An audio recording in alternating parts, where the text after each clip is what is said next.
Hello, everyone. It's great to see so many of you and to have you back from lunch. Volker, how do you want to have a session today?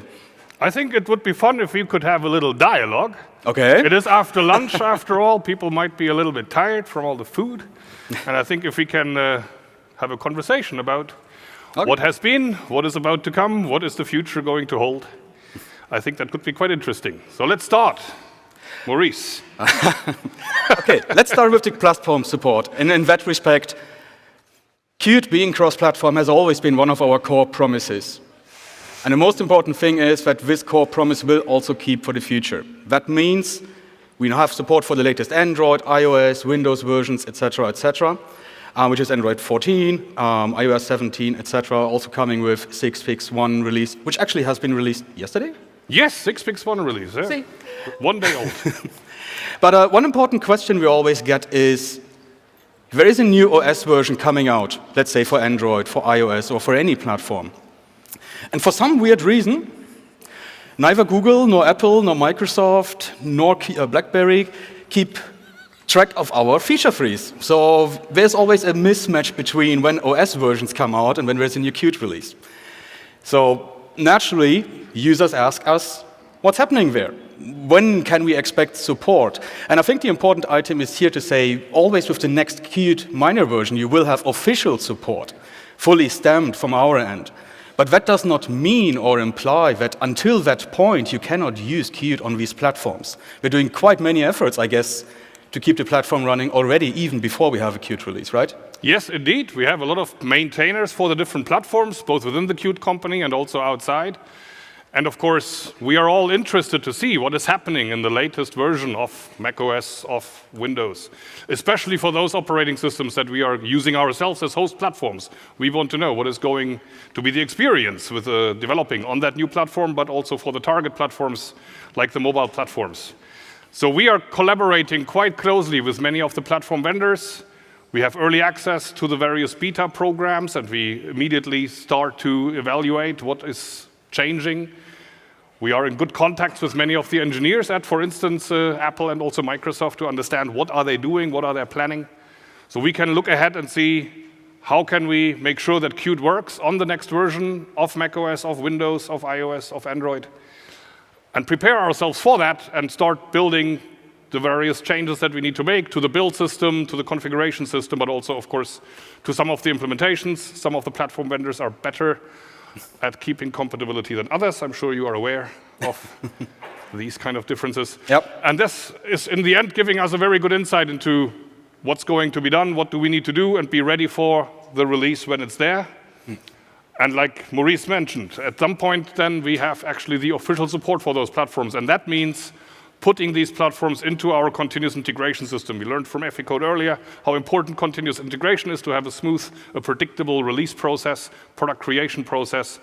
So for the most important platforms, we use capacity in our CI system to make sure that we run all the tests, run all the builds, different configuration on these systems, both as development environments and as target platforms, and make sure that everything works by the time we have the next release. Exactly. So that much about the platform situation in itself and OS updates.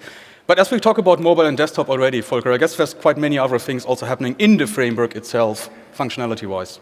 Absolutely. We have last year, when I was at the virtual Qt World Summit, promising that we are spending quite a bit of our effort in making especially Qt Quick a first-class toolkit for the desktop as well. That is something that we have focused a lot on in the last couple of releases. So we have made significant improvements to, for instance, our item views in Qt Quick. We have also on the widget side made significant improvements, for instance, supporting dark mode on Windows better. We have the native dialogues now in Qt Quick. So that is a continuous journey. We are not there yet.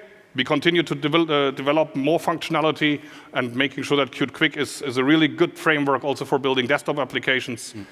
We will soon have the native Fluent design system from Windows 11 implemented as a widget style. So like I mentioned earlier, Qt Widget continues to be maintained, continues to be up to date or kept up to date.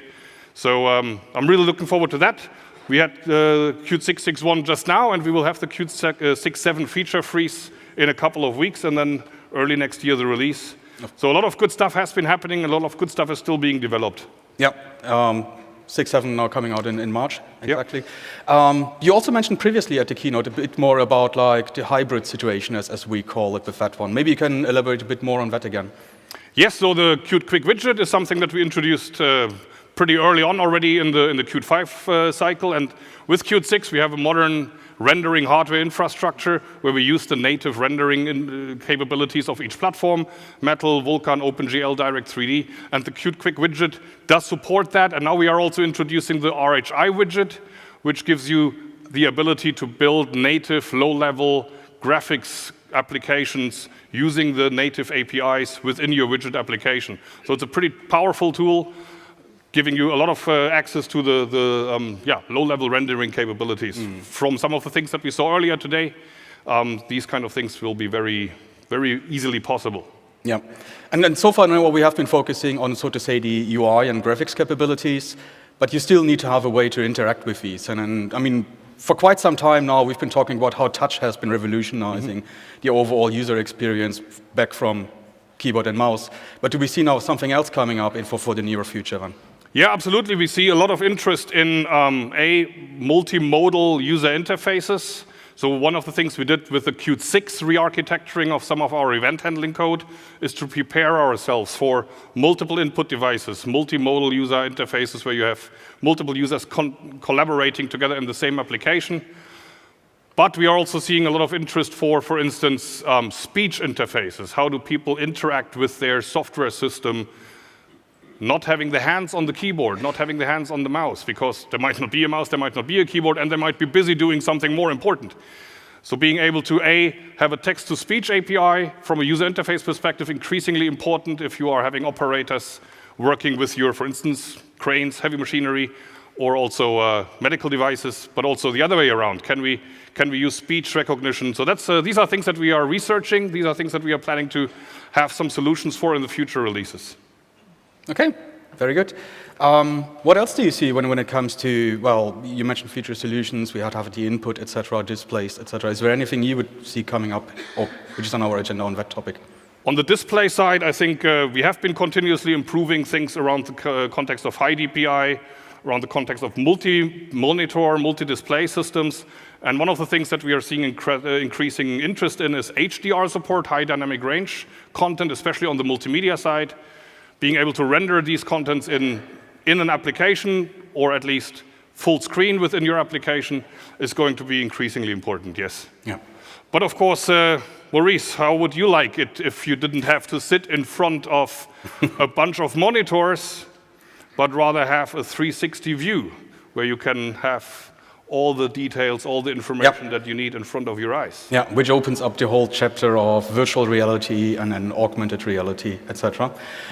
Which in itself is actually not that much of a new topic, but we see now the overall situation coming to a maturity level, which is more and more compelling towards that. So privately, I'm using also AR glasses now as an additional monitor, but also, I mean, with the Vision Pro coming up, you can see all the use cases coming in that field and how it more and more gets now towards the consumers, that you want to have applications running on that. There has been devices since quite some time, most prominently the HoloLens in the industrial, but also Meta with the Quest, etc. And our ambition from the Qt side is to be the best enabler for you to bring your applications towards these platforms.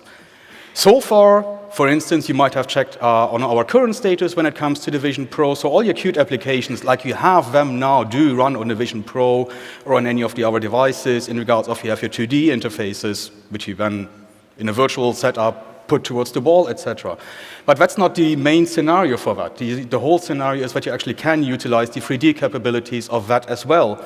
We have been doing a lot when it comes to the 3D-related aspects. Maybe you want to highlight some of these. Yeah, indeed. A couple of years ago, Andy already showed at the Qt World Summit a first implementation of our capabilities to use OpenXR as the framework to build a virtual reality experience with Qt Quick 3D.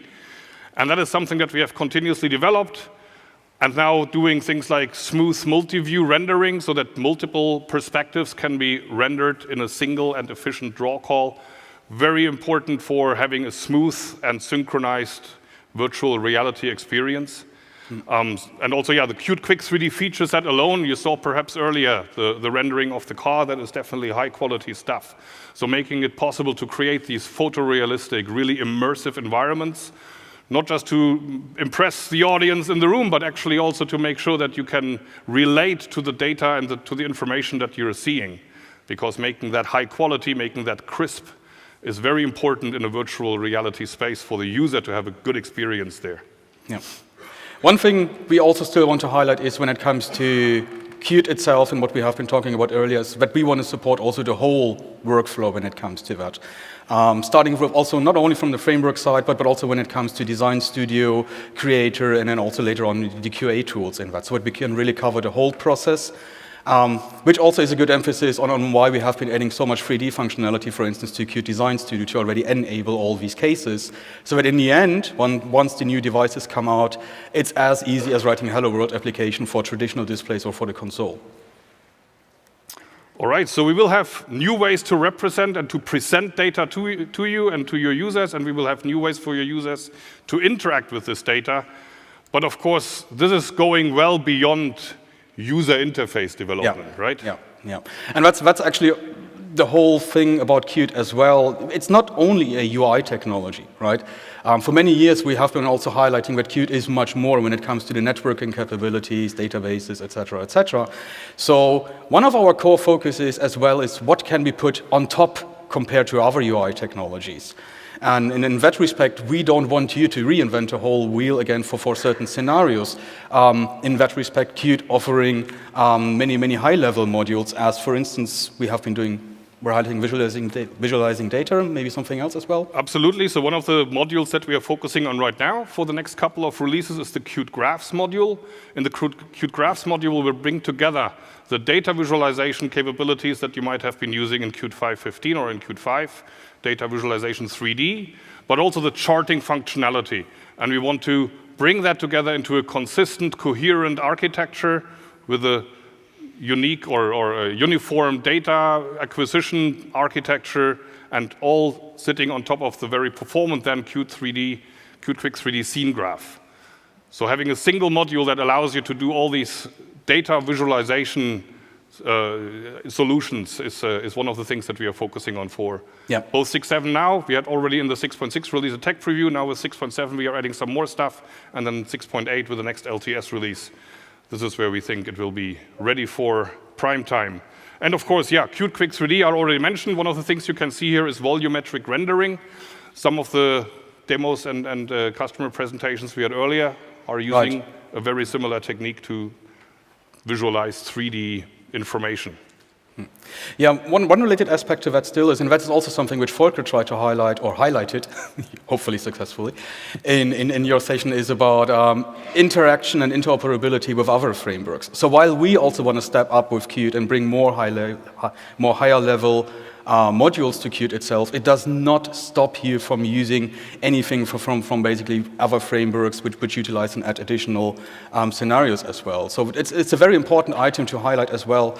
Qt also works with our technologies, as a C++ technology in itself. Yeah, and not just C++, like I tried to mention as well this morning. So going to get to that later, yeah? Yeah. But using these third-party solutions, a lot of things are happening, of course, are available for you in other language ecosystems. But ultimately, we built all these solutions to render data, to render content, multimedia, PDFs, all these very high-level frameworks that we have in Qt, continuously developed to support all sorts of different content formats. But of course, this content that's usually living online, and the data that you want to show very frequently comes from an online source. So what are we doing in that respect, Maurice, to get the data actually into the application? We have a long-lasting effort or initiative inside the Qt company, which is called Connected First. And that really is about any kind of application you do these days, any kind of device you are creating is connected to the internet in some way or another. And generally the situation is, once again, I want to refer to your keynote or to your question in the beginning. You need to differentiate whether you are in a completely Qt-based architecture or whether you have requirements or a scenario where you need to interact with something else. Let's talk about the first scenario. If you are in a completely Qt-based architecture, we provide modules like Qt Remote Objects, Interface Framework, etc., which helps you with IPC, locally, remote, etc., in these scenarios to keep all synchronizations of key objects, etc., running and handle all the communication. But that might not always be the case in that situation. Depending on the industry you are in, or whether you need to also like communicate with other devices, non-Qt-based, etc., you might need to use a different technology or a different framework or a different protocol.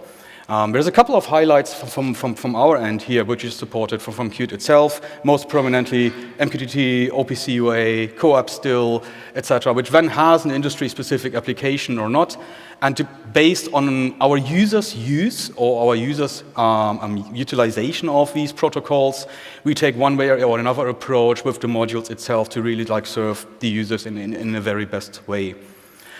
One thing I also wanted to quickly discuss with you is in that respect, things about happening around the whole HTTP situation, because we have had Network Access Manager, but it can also be quite cumbersome sometimes, so maybe we did something more on that field. Yes, I mean, Qt has been able to talk network forever, but it did involve quite a bit of boilerplate. Qt Network Access Manager, parsing JSON documents in order to deal with your REST replies and formulate your REST queries. So yeah, one of the things we are doing is to try to reduce that boilerplate, add more abstractions, make it easier to write applications that consume web services using these standard protocols, these standard communication channels like REST, for instance. So in 6.7, we will have better and higher level frameworks for you to develop applications using web services, which will make it a lot easier and a lot more fun to write that code. Yeah. Yes. There's actually quite a lot of things already happening in the 6.6 field, especially when it comes to REST, etc., and more to come on that one also later. Yes. Okay, but of course now your application is connected, it's consuming data from some service somewhere, right? Yeah. How do we make sure that this is not becoming a security issue? So cybersecurity is certainly a topic which you have heard before, and we're pretty sure you will hear next year and the year after, etc., etc. There's certain aspects to that. Number one is when you create a device. So far, you could have seen OTA solutions, etc., as something which provides you value. But with the US Cybersecurity Act or also the European regulations coming up in that field, it will be a must for you to have a chance to fix your cybersecurity issues, etc., etc. So while it has been a benefit so far, it's getting more and more towards a situation in regulatory situations, well, also non-regulatory situations, that you must have a proper solution for that. And Qt, as an important framework in your technology stack, needs to take care of that. And generally in that story, we were separating that into, you could say, 3 different layers. Number one is user applications, meaning the applications you are writing with Qt. We have had Alexina talk about cybersecurity, how also the Exivian suite, etc., is helping in that respect. But when it comes to the framework in itself, so far we have lots of documentation, API guidelines, but we also will be adding more in that field, guiding you when are you using something of the networking code in Qt which might potentially be problematic, etc. So with this, we can provide much more, well, as I said, guidance in that respect to make sure that your applications are secure and to some extent also make sure that compliancy and other regulatory situations will be eased up. So that's the situation for you. And then we still have Qt, which we also need to take care of. So what do you do in that field? Yeah, in Qt we have a strategy around cybersecurity that stands on several legs. It starts with the 4I principle of how we develop Qt itself. Every commit that goes into Qt is reviewed by someone else. It might be several people, it might be the maintainer of that product or of that module that is most familiar with the code. Anybody can contribute to Qt, but every contribution that is put forth as a patch or as a change to Qt is being reviewed, and it's going to run also through our CI system, of course, just as a functional test to make sure that we don't get any malicious code introduced into the product. So that's the first step. And of course, then we have our source code. Then we want to also make sure that we use the tools that are available. Alexina talked about a number of them, using a variety of static analyzers and other tools to help us understand where we might have a vulnerability. We use fuzz testing especially for those parts of Qt that are designed to consume untrusted content. There are classes in Qt that many of you are certainly using. Networking protocols being one of them, image format handlers. These are classes that your end users will ultimately use to load files into your application, and you have, as an application developer, no way to protect your application. So these are interfaces where we need to make sure that they are hardened. So fuzz testing is one of the tools that we are using there. And of course, very often, especially in these image format handlers as an example, third-party code is also involved. So proactively making sure that all of our third-party libraries that we are using are up to date. We are shipping those in many cases. Many of you will probably use a Qt binary that is built with that shipped third-party library using it, compared to using the system library. Those are not available on all systems. So making sure that you are always having an up-to-date version of all the third-party sources that we are including in the Qt code is the last leg of our strategy as far as proactively making sure that Qt is secure is concerned. And then there comes, of course, the security incident response process. So when somebody is finding out that there is actually a vulnerability in Qt, somebody found through various techniques, looking at the code, ran into a bug, found out that there is something in Qt that would allow some sort of attack vector. These reports come to our security mailing list, and we are analyzing those. We are involving the maintainers of the code, no matter where they are. And then we are also disclosing those issues through the CVE process and making sure that everybody knows and that everybody is aware of the fact that there is a vulnerability in the Qt version that you might be using, and please upgrade. Yep, absolutely. Now having mentioned, like, okay, cybersecurity in regards of the tools, what we do in the framework itself, etc.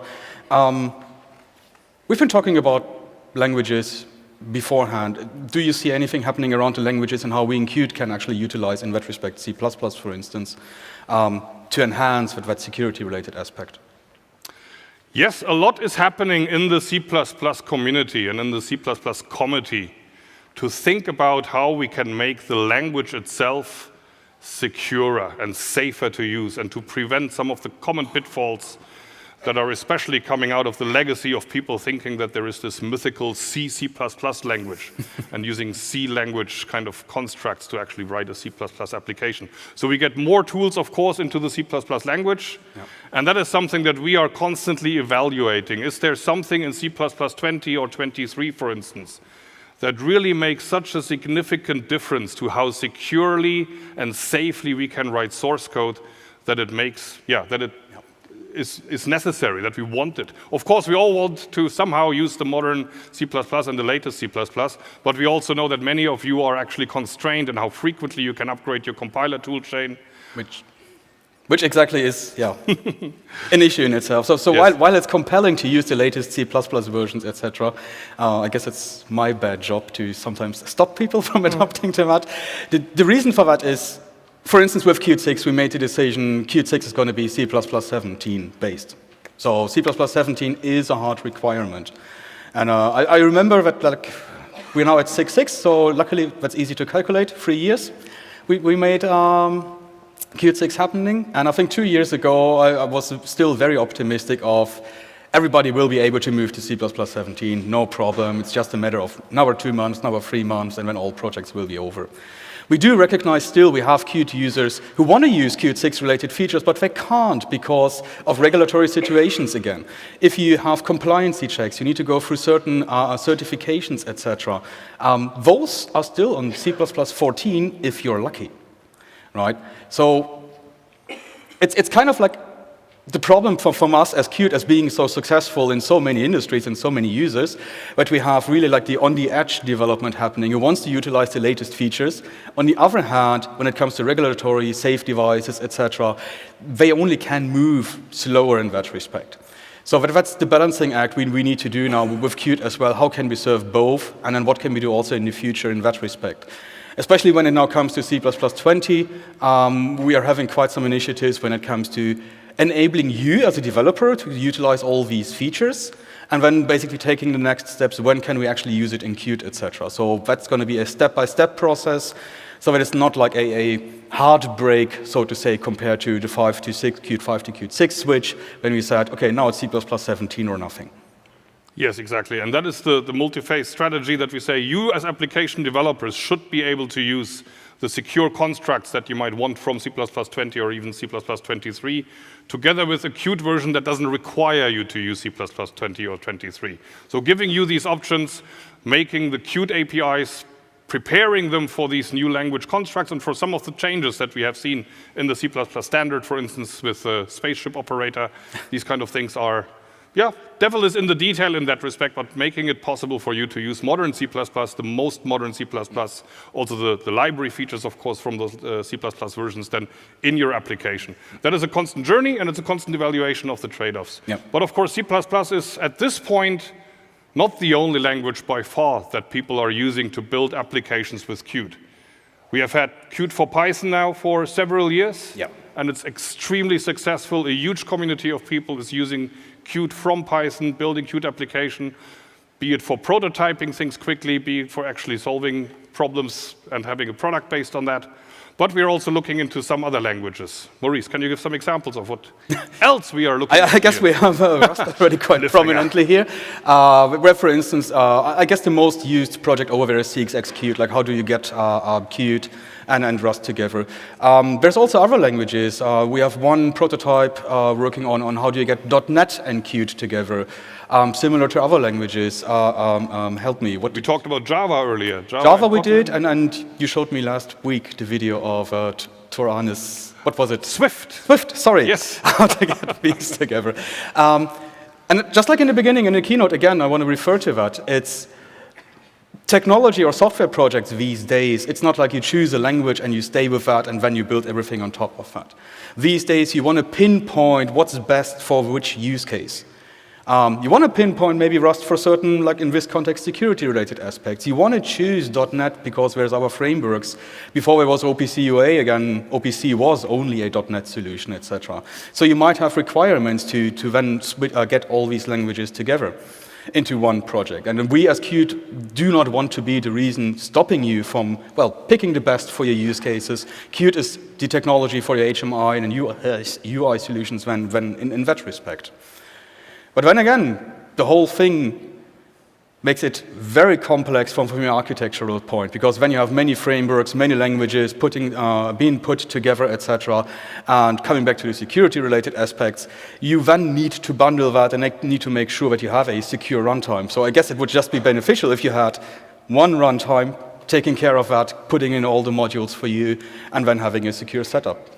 Yes, and like I said earlier, I'm quite excited about what possibilities the WebAssembly runtime might bring to us as an industry in terms of application development, in terms of application deployment, but also in terms of building modular applications where different parts of the application are developed in different languages.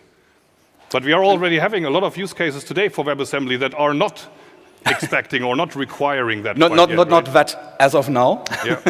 But yes, Qt for WebAssembly, we have been launching that fully supported with the 6.4 release. So pretty much 1 year ago at the World Summit as well. Virtually, unfortunately. The major use cases for Qt for WebAssembly we see basically as 3 pillars. Number one is you have an existing IPR from your application being developed, etc., and then now you need to have a web story. How do you bring your solution towards the web with all the knowledge and all the technology you already built up? The second aspect is, which we see on the embedded side quite often, you do have a remote device, but you don't want to have a display connected to that because of CPU power, graphics power of that, because that might lift over all the requirements on the hardware. And that's a very good reason or a very good scenario when using WebAssembly, because you have the application bundled with the device, but you are using your tablet, your mobile, which is usually very powerful compared to embedded devices, to then get the application, do all the rendering locally. You can do heavy lifting, heavy data visualization like we talked about with the Qt graphs before, etc., and then open up a data channel to these devices. The last item is, and embedded sometimes where it's getting blurry, if you are a web developer, should you then use Qt for WebAssembly?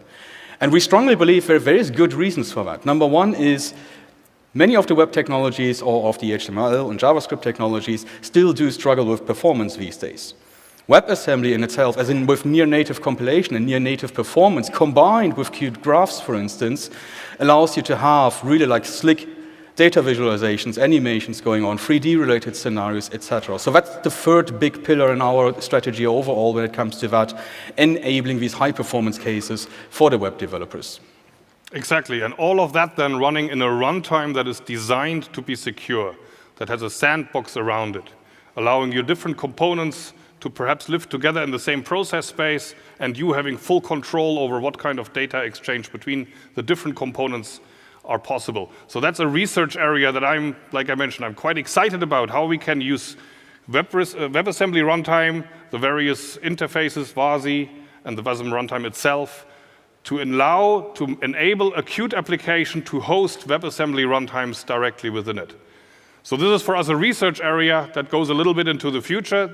This is not going to be in the next Qt release, but this is a direction that I'm quite excited about, how we allow then multi-component applications to be combined, different languages, different concepts to build these kind of components.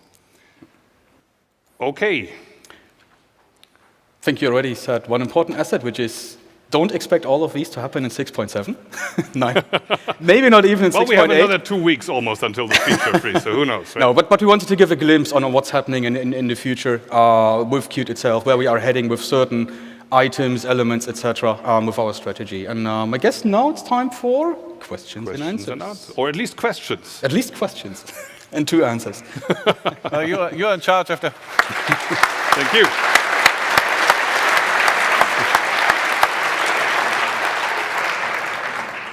So these 2 guys are in charge of the answers. I'm in charge of reading of the questions, which is a challenge on itself. But you guys been busy, so I don't need to present you any of my fake prepared questions, and actually can read off the stuff here. So we'll start with I talked about evergreens and the roadmap earlier. I think this question will be one of those. Does Qt recommend QML over Qt widgets? Go! Sorry. I guess I could be mean and say, you haven't been at the keynote where he was talking about it, right? No, sorry. It's not an either or, I guess, but that's what we really wanted to highlight earlier today as well. There is scenarios where you are already on widgets, and now you want to utilize certain elements of QML when it comes to modern interfaces, animations, etc. That is something which we have been enabling for quite some time. The other way around, when it comes to Qt Quick and then using widgets in there, we have been doing quite some efforts, Qt Quick widget, etc. So it's not an either or. I guess that's really what we should highlight as an answer to that. Yes, but let's also be honest, the majority of our capacity is going into making Qt Quick a first-class user interface framework for all the platforms that we are on. We believe, and we are very convinced, that the Qt Quick technology is the right technology to build a modern UI. It's hardware accelerated, it's highly declarative, it's highly designer-friendly. Yeah. So yes, yeah. Qt Quick and Qt widgets can collaborate, can interoperate. Qt widgets is still a fantastic framework for building user interfaces. But we are focusing on making Qt Quick really powerful, also on the desktop, adding much more functionality there than we are adding to Qt widgets. But if you can then use these Qt Quick elements in your widget application, you don't have to make that choice. Yeah. Right? That is the story that we have. Yeah. Thank you. Here's another one. Would you add printing to the Qt PDF module? Yeah, you can't make up the... Okay. We would, if we would understand the use case. Why? Yeah, perhaps. Well, the person was so kind of, do you plan to develop this module? So maybe the architecture wasn't printing in PDF? I see no reason why we shouldn't be able to print PDFs from Qt using the PDF module, using the Qt printer. I would need to talk to the maintainer of the Qt PDF module and understand what our Qt PDF integration into the PDF view. Maybe we'll put that into the afterwork. But yes, please, we do want you to be able to print your PDF documents from a Qt application. All right. Thank you for that one. Are more C++ 20/23 integration planned? For example, modules. I'm dodging. So, can see them all like. so we have been evaluating, we have been looking into the different C++20 in particular features and how they are impacting Qt. Like I mentioned, spaceship operator, for instance, some semantical changes there in the language, implicit conversion to bool and these kind of things. So there were a couple of changes in the C++20 language that we had to take care of so that what we promised you earlier, you can build your application with C++20 without requiring C++20 from a user, from a Qt API perspective. Modules in particular are challenging because, of course, as you know, developing Qt source code requires usage of macros that are declared in the Qt headers.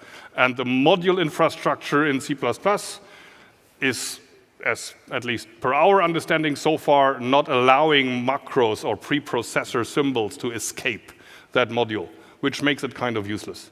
So that is something we need to spend more time on. I don't think that is one of the more important things for us to solve. Some of the earlier things or experiments that I have seen, at least in the C++ community, regarding whether modules deliver on the promise of better compile times and easier setting up of packages and so forth. Not all of these promises have been delivered yet. That might be slightly outdated knowledge. I know that CMake now has module support, so yes, there is definitely things we should research and continue to look at. How can we make sure that we kind of benefit from this feature? But so far, it's not one of the high priority things for us to look into. All righty. Next one. Is Qt Graphs module meant to replace the Qt charts? For new use cases, I would definitely think that Qt Graphs will be superior to Qt charts. It will be faster, it will be much more performant. I think maybe we need to do a detour first, because so far Qt Graphs has been taking care of the data visualization. Right, yes. So that's what you get right now, Qt Graphs as a, you could say, superior technology to data visualization. But the next step with Qt Graphs is actually to get the charting in as well, yes, with close-by API to what Qt charts is. Yes. And once that has happened, I guess we can now we use your answer. like I mentioned, we are trying to make Qt Graphs the one module that combines all the data visualization use cases, 3D data visualization, charting, data, a consistent data architecture.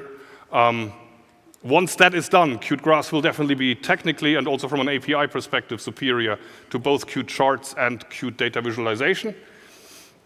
Until we are there, the modules that we do have exist. They will continue to exist. They will be maintained in terms of bug fixing and yeah, for instance, security, but don't expect any more functionality there. And especially Qt charts, I think, has some performance issues, has some feature issues. So most of the new development will definitely happen in the Qt Graphs module once we are there. Yeah.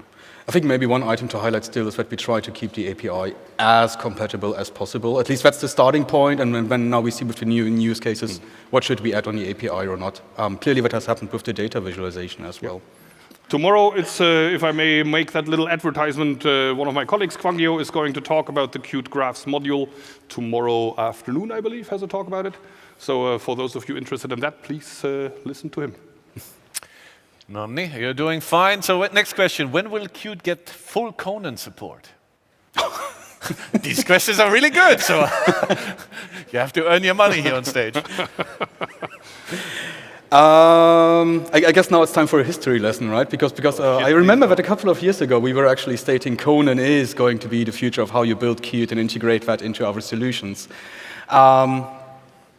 Interestingly, we got the feedback back then when we were betting on Conan, the biggest feedback was, what about VC package? We see that much more in use on our customer base and user base, etc. And how do you get that all things together? So at that point in time, yes, we kind of slowed down, so to say, on Conan. And if you, for instance, check into the latest addings in Qt Creator, where you can go through all the VC package solutions in there. So on the creator side, on the tooling side, we recognized VC package is much easier to integrate into the tooling. That's one thing. But it doesn't imply that there is not going to be no Conan at all. We just basically have been slowing down that effort. And in that respect also, it's not like you will get default packages, binary packages from Conan from our end in Qt itself. It's then basically compiling locally with the artifacts and recipes which are there.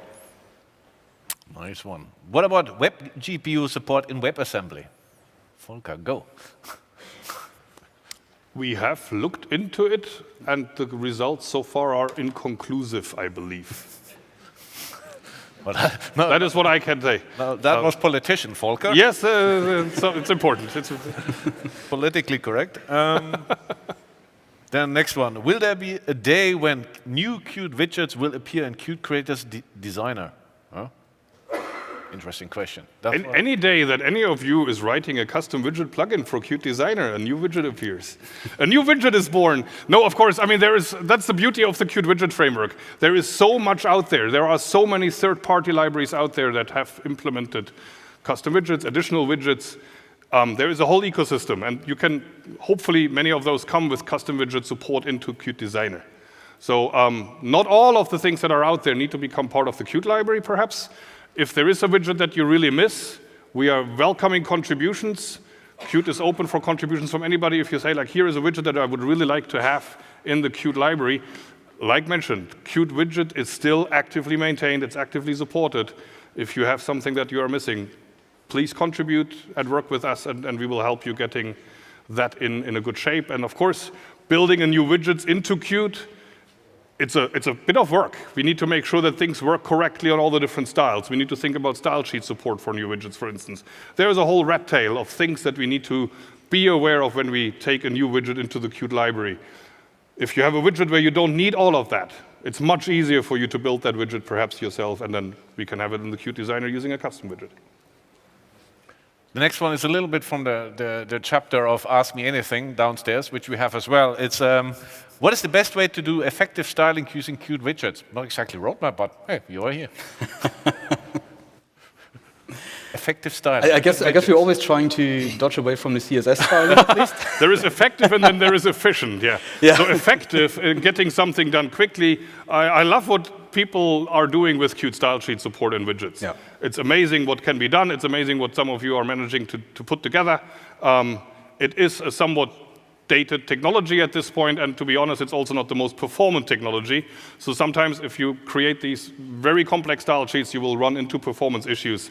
And then the most efficient way to create a style for widgets is, of course, to say, okay, now that I know what I want, because style sheets has enabled me to have fast iterations, let's see which aspects of the style sheet we can actually implement in C++ by subclassing QStyle and doing the work ourselves. That can then become a lot of work, but that's the trade-off. And that's why, in my view and in our view, Qt Quick, from an architectural perspective, is a much better technology to build these custom UIs, custom styling, custom theming. Yeah. But yeah, if you have a widget UI, of course, that doesn't help you today. So most effective way is to use Qt style sheet. Most efficient way is to implement your own style. Thank you, Volker. Here's another one. I think we have time for two more. By when will full multimedia support be available in WebAssembly? So we have been adding support for video and audio. I'm not sure actually about any efforts when it comes to the camera-related aspects, like more the input-related parts.